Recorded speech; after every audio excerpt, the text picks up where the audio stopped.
নীলফামারীর যেই ফুটবল স্টেডিয়ামটা আছে সেটাকে আমরা বাফুফেকে দিচ্ছি এবং আমরা আশা করছি এই বছরের মধ্যেই সেখানে আমরা ইন্টারন্যাশনাল ম্যাচ আয়োজন করতে পারবো। আমাদের উত্তরবঙ্গের যারা মানুষ আছেন তারা সেটা উপভোগ করতে পারবেন। কিভাবে যে অঞ্চলগুলোর মানুষ আসলে ইন্টারন্যাশনাল ম্যাচ দেখতে পারেনি ঢাকায় আসা ছাড়া, তাদেরকে কিভাবে সেই সুযোগটা দেওয়া যায়। আগামী 2-3 মাসের মধ্যেই প্রত্যাশা করছি 64টা জেলাকে এঙ্গেজ করে আমরা একটা জেলা ফুটবল টুর্নামেন্ট আয়োজন করতে পারবো। 8টি বিভাগে 8টি স্পোর্টস হাব প্রতিষ্ঠা করে দেওয়ার জন্য সম্মতি জ্ঞাপন করেছে।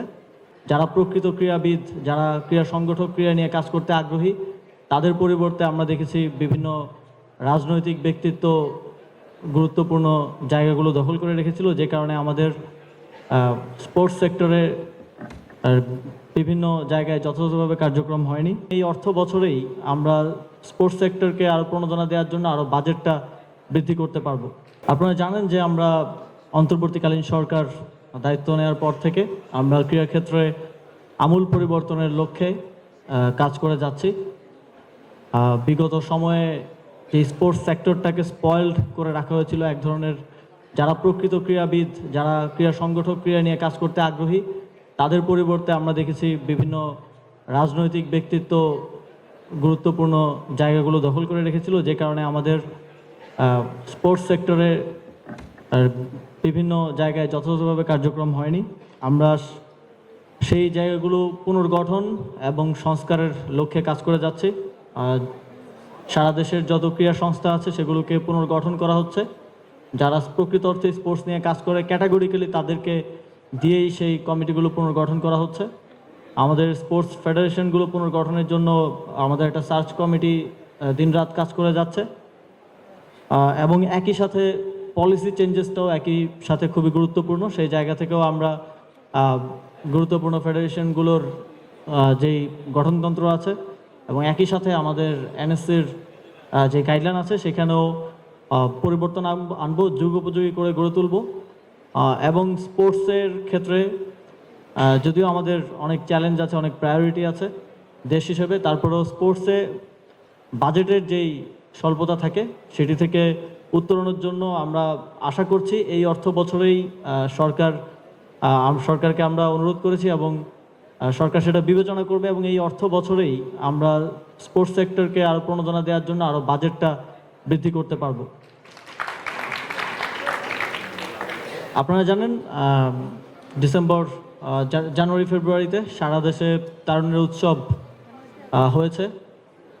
আমরা সারা দেশে প্রায় 46,000 পার্টিকুলার ইভেন্ট হয়েছে এবং আমরা অংশগ্রহণকারীর সংখ্যাটা প্রায় 1.5 কোটির কাছাকাছি। আমরা সারা দেশে তরুণদেরকে, বিভিন্ন স্কুল কলেজের শিক্ষার্থীদেরকে এঙ্গেজ করার চেষ্টা করেছি এবং সামনের দিনেও এই ধরনের উদ্যোগগুলো চলমান থাকবে।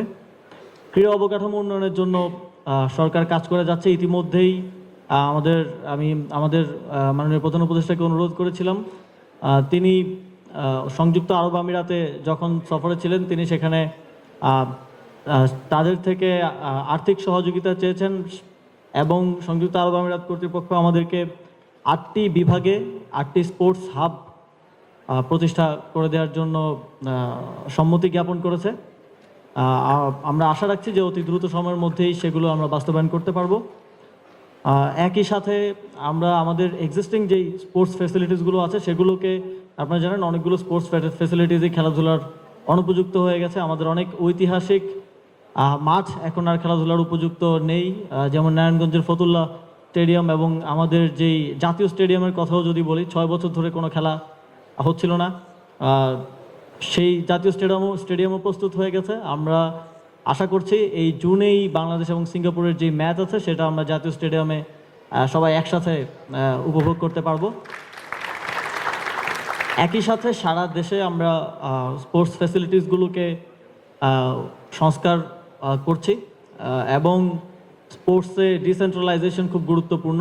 স্পোর্টস শুধু ঢাকা কেন্দ্রিক কিংবা চট্টগ্রাম শহরগুলো কেন্দ্রিক হয়ে গিয়েছিল আমাদের অ্যাসেসমেন্টে আমরা যেটা দেখেছি। এখন আমরা চিন্তা করছি যে কিভাবে যে অঞ্চলগুলোর মানুষ আসলে ইন্টারন্যাশনাল ম্যাচ দেখতে পারেনি ঢাকায় আসা ছাড়া, তাদেরকে কিভাবে সেই সুযোগটা দেওয়া যায়। সেই জায়গা থেকে আমরা নীলফামারীর যেই ফুটবল স্টেডিয়ামটা আছে সেটাকে আমরা বাফুফেকে দিচ্ছি এবং আমরা আশা করছি এবছরের মধ্যেই সেখানে আমরা ইন্টারন্যাশনাল ম্যাচ আয়োজন করতে পারবো। আমাদের উত্তরবঙ্গের যারা মানুষ আছেন তারা সেটা উপভোগ করতে পারবেন। একই সাথে সারা দেশের আরও বিভিন্ন স্থানে স্টেডিয়ামগুলোকে খেলাধুলার উপযোগী করে গড়ে তোলার জন্য আমরা কাজ করছি। আমার পূর্ববর্তী বক্তাই বললেন যে জেলা থেকে আসলে স্পোর্টসটাকে নিয়ে আসা উচিত। সেই জায়গা থেকে, সেই চিন্তা থেকে আমরা বাফুফেকে রিকোয়েস্ট করেছিলাম যে একটা জেলা ফুটবল টুর্নামেন্ট ডিজাইন করার জন্য। আমরা অতি দ্রুতই আশা করি বাফুফে সেটা আমাদেরকে ডিজাইন করে দেবে এবং আমরা আগামী 2-3 মাসের মধ্যেই প্রত্যাশা করছি 64টা জেলাকে এঙ্গেজ করে আমরা একটা জেলা ফুটবল টুর্নামেন্ট আয়োজন করতে পারবো এবং খেলাগুলোকে আমরা যথাসম্ভব সেন্ট্রালাইজ না করে দেশের বিভিন্ন স্থানে অন্তত 20টা মাঠে যেন আমরা খেলা আয়োজন করতে পারি এবং ওইখানের যারা মানুষজন আছেন তারা যেন সেই খেলাধুলো উপভোগ করতে পারেন, আরও বেশি এঙ্গেজমেন্ট আমরা নিশ্চিত করতে পারি, সেটাই আমাদের এই টুর্নামেন্টের লক্ষ্য হবে।